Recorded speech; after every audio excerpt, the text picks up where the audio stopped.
केवल रंग बोलारे मातिचंती यार स्पष्ट चित्र आज विधानसभा उत्तर में आपण मैंने पाई जाइए जो अंचल जो केबिकी अंचल मान्यवर गणशिक्षा मंत्री बिलंग्स करुँच से अंचल सर्वाधिक गोटे क्लासरूम रे क्लास हवा आपण देखिथे गोटे क्लासरूम रे माने बालबाटिकार आरंभ करी पंचम पर्यंत किंबा बालबाटिकार आरंभ करी अष्टम पर्यंत गोटे गोटे क्लासरूम रे क्लास होउची।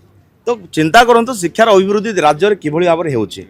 एटी केवल रंगबोलारे सरकार बोधे विश्वास करुछंती, एठी नियुक्ति देउना एडिशनल क्लासरूम करूना शिक्षा क्षेत्र अभिवृद्धि पाई शिक्षा क्षेत्र भित्तिभूमि भी सुदृढ़ करने कौन पदक्षेप न नहीं केवल विधानसभा विभिन्न प्रकार नाराबाजी देवा सहित विभिन्न प्रकार मंतव्य दौरान आ लोक केवल भुआ बुलाइबार लगी पड़ती। मान्यवर सरकार एवं मान्यवर शिक्षा मंत्री जानिबा कथा जे शिक्षार उन्नति जो पर्यंत आसीबो नाही राज्यर कौन क्षेत्र उन्नति आसीपारिबो नाही आ शिक्षा को ही से आज पर्यंत गुरुत्व देले नाही। राज्य सरकार आज पर्यंत सरकार गठन आज पर्यंत केबे मध्य शिक्षा क्षेत्र अभिवृद्धि पाई केबे चेष्टा करि ही नाहांती। रंगबोला चलीची किंतु शिक्षक पद भी पूरण हो पारु नाही।